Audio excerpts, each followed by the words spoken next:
Hi. In this video, Ken and I share some thoughts about Salerno 43 following our campaign playthrough.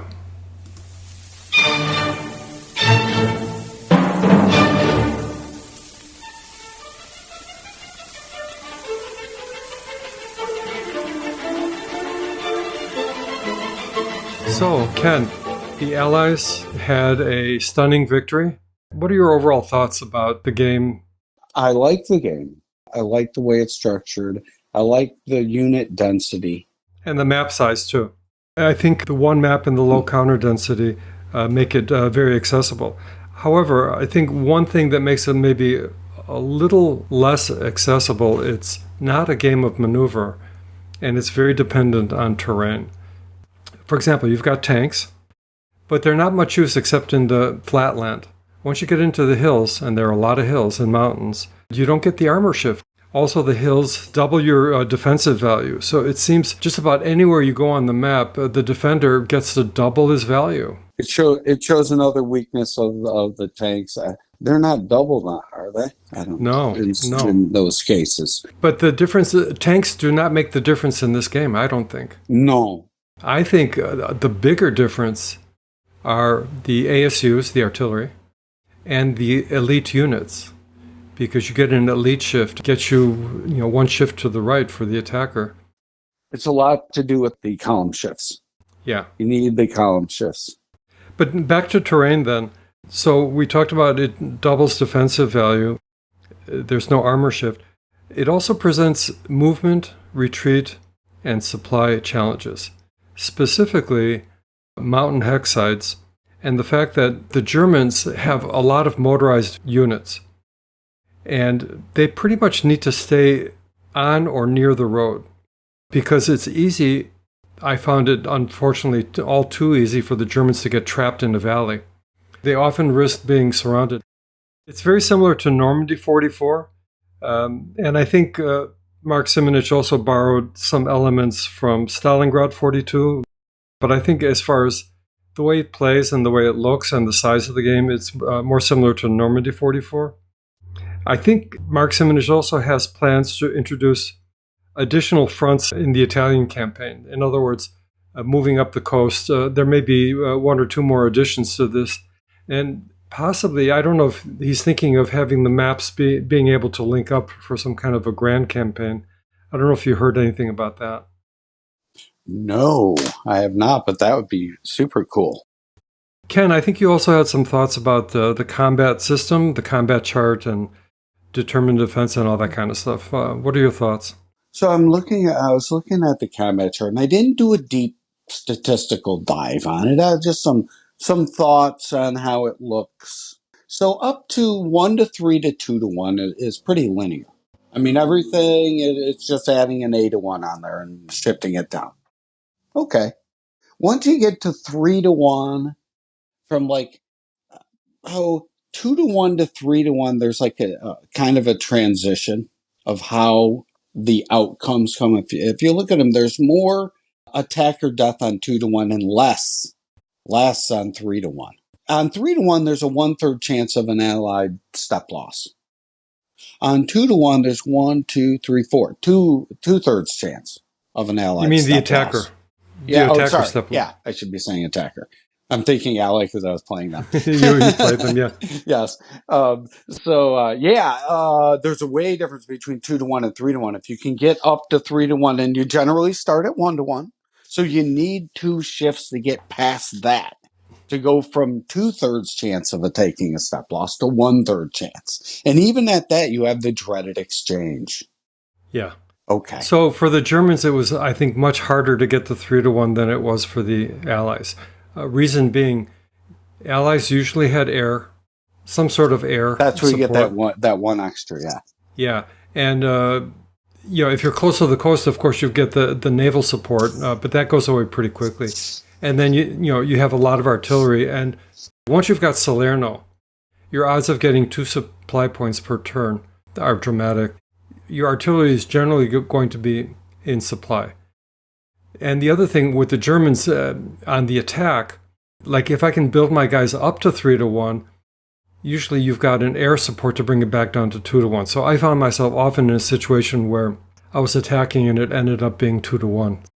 It seemed the attack was very difficult because you do start at 1-1. You got to dump in a couple of assets just to get past that 2-1 to Yeah. 3-1, and then if you can, then you can get that, of course, the exchange, which doesn't disappear until 6-1.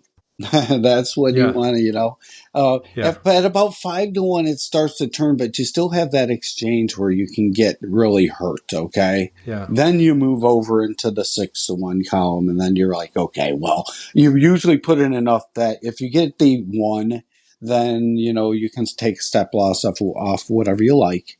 But if you get that DRX, man, that's 1/6 of the time. It doesn't matter, 5-1 or less. It's Yeah. 1/6 of the time. And DRX is rough because each side chooses the other player's loss. Yeah, any kind of So exchange it's like an exchange, yeah. Yeah, you got to retreat. The defender has to retreat, but you get the exchange. Yeah. I found myself, of course, hiding my elite units. I didn't even use them in the end because I had to hide them in case they get killed. Well, the elite units are very important for getting the shift on the attack, but they're also very important in determined defense. And I think you had some thoughts about determined defense. Well, we played a few of these Mark Simonitch games, and we've gone through the determined defense, and this one had the delay on it. Yeah. I was scratching my head on that. I was trying to figure out what. As to what the use of it was? Yeah, no. What it does is this is the same thing. It just makes some limited advance. Because that I Yeah. didn't understand what that one was for. The city battle turned out to be. We had one of those, Yeah, we did. so And it made happened. sense. I mean, And it it sort did of made work. sense. Mhm. Yeah, it worked. Mm-hmm. Okay. Other than that, I like the determined defensive table and all that. It's good. Yeah, I think it's an important element of the game. Mm-hmm. In fact, I would say it's a key element of German strategy. And if you will, I'd like to shift over to some strategic notes about how I might have played the Germans better. I'll just run through some of these things. So, not surprisingly, this will shock no one who has played a World War II war game, but Germans never seem to have enough units. I've never said that before. No, I know. But it was certainly true in this one. I just felt like I could not contain the Allies. And of course, that's going to color the strategy. My advice to the German player would be to hold the forward position as long as prudently possible. And I emphasize prudently because my desire to hang on to Battipaglia, my desire to kind of hem you into the plains, caused me to get eventually, or to allow you to work your way around and kind of trap me, first in Battipaglia, then in Eboli. And I think in the long picture, it's actually better to slowly yield, basically trade terrain for time, and just try not to get trapped. Just keep going back and try and reform your lines and try not to lose any of your guys. Now, in the effort to do that, determined defense is very important. So the other thing, I tried attacking probably more than I should have as the Germans. I think I would have been better served saving my artillery not for the attacks but for determined defense, and trying to place my elite units strategically so they can also make use of the +1 on the determined defense, because the Germans really have to be defensively minded here. There are very few opportunities to strike back, to counterattack, and to hurt the Allies. The Germans really need to focus on delay, because the Allies are on a timetable. They have to make X number of victory points for each turn. For example, by turn 4, you need to have 6 victory points. Turn 5, 7, etc., etc. If the Germans can just hold, and they should not be too worried about losing guys, as long as they can hold terrain and more or less maintain a cohesive front against the Allies, I think they'll be better served. Do you have any thoughts about the Germans or any observations about how the Allies should play? I refrain from making comments on the German strategy because I didn't play the Germans. But I would say something about the Allies. I should have, of course, protect the beaches better at the beginning. That's something that needs to be done. Don't go crazy like in Normandy. You got to definitely stay back, protect the beaches for a couple of turns before you go out. That would be what I would say. And the other thing is try to attrite the Germans. Oh, maybe go at particular weak spots instead of the hard spots. Well, eventually the Allies will have overwhelming force. Yeah. Not right away, but the pressure will come to bear eventually, and it's inevitable. The Allies are going to take this area. It's just how soon can they do it? Especially when you got guys, those strong Canadians coming in from the south. They got a couple of tanks and those 673 infantry's coming up. They can't be stopped. Yeah. Ooh. Well, from the Allies' perspective, I would say what hurt the Germans and what I think was a good strategy was to apply constant pressure. And one thing that you did was you do small shifts of units that would suddenly unbalance my guys, right? Like you would move one hex and suddenly I would find my position to be untenable and I would have to adjust. So you can keep applying pressure as the Allies by small moves, just be patient and keep chipping away. I think you have to attack as the Allies, if possible, you need to attack almost every turn. Because you've got the air power, you've got the Navy early on, and you've got, generally, you'll have more artillery. I think I only saved my artillery supply once in the game at one point. Used it all as it came in. Boom, boom, boom. But, I mean, eventually the Allies prevailed, and I think pretty decisively, too. So whatever you were doing, it was working. Could work this time, maybe not next, right? Yeah, I don't know. I almost feel like if we were going to play this again, normally we would switch sides. Yeah. But I'd almost like to try playing the Germans again, maybe try playing them a little better. I probably would have to do a lot of different things. As things turn out, you have to adjust. Yeah. So.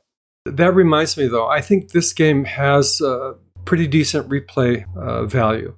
A lot of battles that could have gone differently. For example, there was, I think, Battipaglia. You attacked at 1-to-1 odds, and you rolled a 6. Oh, that just crushed me.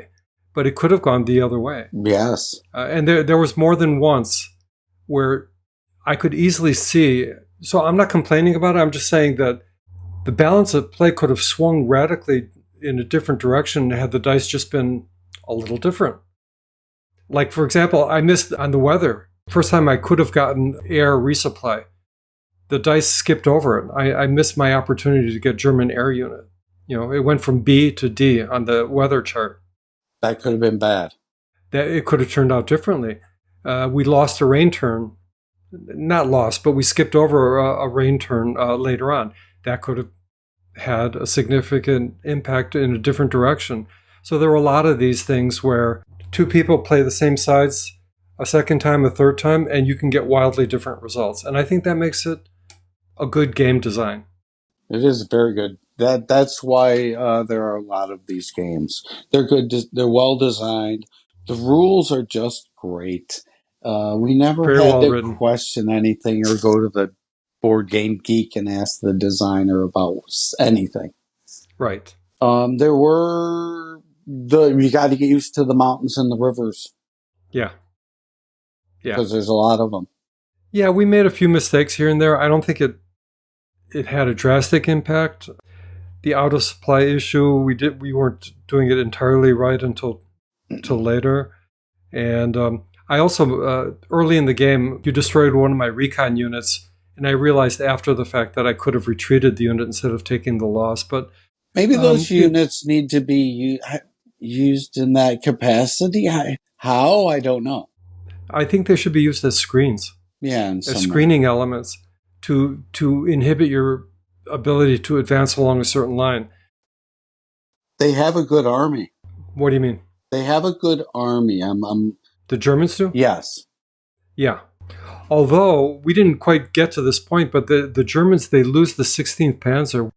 And if they're 14, not on, you lose an equal amount of stuff or an equal amount of whatever. 16th Panzer is really strong. Yeah. And for them to withdraw by turn 14, so it's really tough for the Germans. But But then again, to win, if the Germans can just hold the line up in the north, for example, you exited some guys off of N1. I think that made the difference right there. If I could hold the line against N1 and eventually shrink my line so that they're all basically ending up basically all north of Salerno. Maybe there's a chance that, even in a long campaign game, maybe the Germans can hold out, because what do you need? Like 22 points, I think, for a victory if it's close. I think it's something like that. You can't just get the victory point hexes. You have to eliminate some key units, ASUs, and probably you have to exit some units off the map to really clinch the deal. Anyway, any other thoughts? Just in general, it's a small board. It's 3/4 of a board, but it's really only half a board because the left-hand side of the board really isn't part of the board. So if you look at it, it's only 4 panels. 4 8.5 by 11s, okay? Uh-huh. Not very big, 20 turns. You're playing 20 turns on a small map. That's a lot of turns. It's a lot of turns, but we got through the turns fairly quickly, though. We did. It's a long time to play on the same terrain. But it's just not.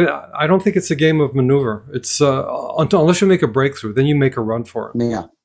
But it's a game of inches, I think. Oh, which may not appeal to everyone. That's for sure. Notwithstanding the knocks against it, I don't think they're serious knocks. No. I think it is definitely a worthy addition to the Mark Simonitch games. I don't think it's the best in the series. I think Ardennes 44 is pretty good. I actually like Normandy 44 and the Market Garden one, Holland 44. I like those. But this is a worthy addition. And I'm looking forward to seeing more from the Italian campaign. Yeah, that's my final word on this. I would say recommend it, especially because it's a one mapper, one counter sheet. It's relatively, as far as games go, it's relatively inexpensive. So thumbs up for me. Yeah, I like it. It's good. I would definitely play it again. Yeah. You could easily play this at a convention. I agree. No, absolutely. Everything looks good. It's well made. Don't have any problems. I'm looking forward to the North Africa. Yeah, me too. I've got that on pre-order. Mm-hmm. And I would play this again, no problem. Yeah. That's all for now. Thanks for watching. This has been The Great Game.